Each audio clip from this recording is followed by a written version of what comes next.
Today we're going to talk about Bethesda's games and your load orders. And instead of me rabbiting on about modding and patching and stuff and how I disagree with it, I'm going to look at this from your point of view, but with my experience, and take a completely new approach to this very problem. And I think you'll find it helpful. This one is for satire. Thank you for the comments, mate. Hope this video is helpful. Now, you're sat in front of your favourite mod site and you're looking down the list of mods, right? But you've got my experience, right? You're a player wanting to build a mod list, but you're also an expert mod maker that knows the danger signs. So this is you, right? You're looking down the list. You see a thing, Guards of Whiterun. What does your experience tell you? Guards of Whiterun. If they edited the Guards of Whiterun to make them more diverse or add equipment or update things, that means it's going to create a conflict. So Guards of Whiterun is a warning sign. Second, they add the word Whiterun to the name, you've got to ask, did they edit the default guards? If they did, that's a warning. That means you might have problems with that mod. Go down a bit further, you see this mod adds guards to Whiterun. This one's a bit more complicated, because if they added guards by dropping them in the world, which is the easiest thing to do, you're okay. If they edited the level list to make them spawn new guards in existing locations, which is what a pro modder might do, right? You've got a problem. There's a conflict there. Now, overhauls. You go down a bit further, there's an overhaul. People say it's really good. And then you see a list of comments saying it's causing crashes and all kinds of stuff. Why? Because overhauls edit a lot of in-game content. Now, overhauls aren't necessarily bad. You've just got to respect the fact that they do edit everything in the game, sometimes in certain areas like Guards of Whiterun, but they usually edit everything in the game. That means they're going to create conflicts with everything in the game. Everything you install after that has to be compatible with that overhaul. If you try to run 2 or 3 overhauls and you haven't got my experience, you're going to probably have a lot of issues. So overhauls are a massive warning sign there, but they're quite a popular mod. So if you install an overhaul, you install one and you run it first, right? Everything else can override it, but you run that first. If you run it last, it will override everything else. Half of the mods will have its content, just ignored if you put it last. So you've got to put it first and run everybody else after it. That way everybody else's mod will override the overhaul. Overhauls can usually be overridden safely, but if they override other mods, it's not safe. So if you put the overhaul at the bottom and it overrides a quest character, then that quest is broken. If you put it at the top, the quest character can carry on. It will use the other mod's work. The other mod would be a conflict creating mod as well, but you get the idea. So you go down, you're down the mod list and you see cities.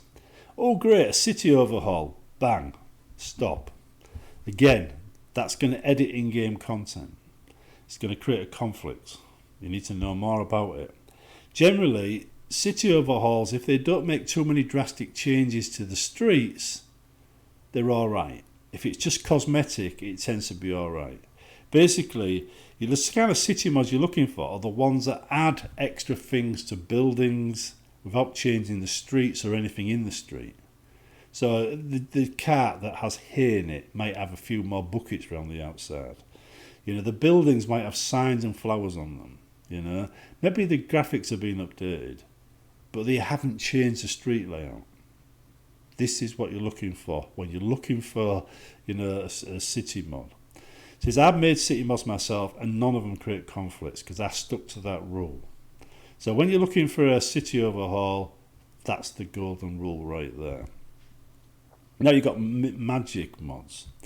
These can be problems as well because these are also scripted in some cases. If you're using magic or anything like that, then basically, and they overhaul the game, like this one updates all the spells, blah, blah, blah, stop. Again, you've got a conflict. If they said this one adds new spells, you probably haven't. It depends how they've added it to the game. They'll probably find that they've added it in a chest, and you go to a chest, you get the spells, and you're done. If they're smart, they'll add their spells to their own NPCs and drop their own NPCs in the world, again avoiding a conflict. It's the cleanest way, but I'm finding most mod makers that make spells don't know that. But if they did, if they go, right, I've got loads of these cool spells, I'm going to create several characters, I'm going to drop them in key locations, and then they can use my new spells in those locations. That's the cleanest option. But like I said, they don't do that. So anyhow, if you've got one that says, overhaul spells, that's a conflict. That's going to create an issue. If you get one that says add spells to the game, that might not necessarily do that. That might be a nice clean mod. So adds is good. Changes is bad. And that's the way to look at it. And you use that same approach on every single mod you view. You think of it, every time it has to make a world edit or an edit in the game to change something, bad. Every time it says it adds something to the world, good. This is simple. Good, bad. Add is good, change is bad. Change requires you to think about the mod you're downloading. Add doesn't. Add, as a general rule, provided they haven't changed anything when they added something, is a good thing. So if you're reading the mod description, it says this has added characters to the level list for guards, and they've made a change. It's not an add, it's a change. If they say this mod adds things to the world in new locations, it's probably all going to be brand new. It's all in the mod. You take the mod out, everything disappears. All the conflicts disappear as well. You do it the other way, the changes could become permanent part of your save, which could create an issue that never goes away in the current game. So we're always looking at the mods that change, and if we see mods that change things, we have to read what it says in the documents to understand what's happening. It's like when you get a virus on your system. You don't just remove it, you learn what it's done to your system, and then you remove it. Because you might find you remove it and cause more harm than good. It's the same with these mods. Learn what they're doing. That way, when you're building your mod list, you can go, right, guards are Whiterun. They're going to edit the guards are Whiterun, so I can't install any other Whiterun guard mods because it'll conflict with that one. So if I install that, that's the only guards of Whiterun mod I can run. Then you've got like, say, a city mod. Say Solitude.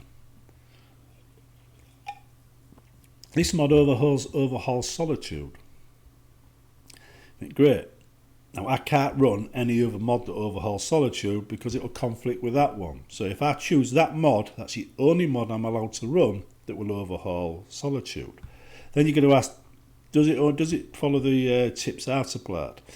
Does it keep the street layout? Because lots of mods require the street layout to stay the same. It's a serious issue if they've changed the street layout. It's not a minor problem. It's a major conflict problem if they change the street layout. So it's got to keep the street layout, and the general feel of the town has to remain the same. They can add more decorations. They just can't change anything important. So if it's like that, then you're probably safe, providing you stay with the same mod. If you actually go down to magic mods, some magic mods change everything, create massive conflicts. Some magic mods just invent a whole new system. The whole new system is by far the safest kind of magic mod you could get because they're not editing anything, they're just adding to the game. So it's change versus add again, it's the same thing. And using this basic principle of going for mods that add rather than change, you end up with a much better load order. You have less problems. Now, how do you add mods? Or how do you make mods that add rather than change? See my old videos. That's a topic for modders, right? And as I say, I'm trying a different approach in this one. But players, look for words add, not change. There's your tip. See you in the next one.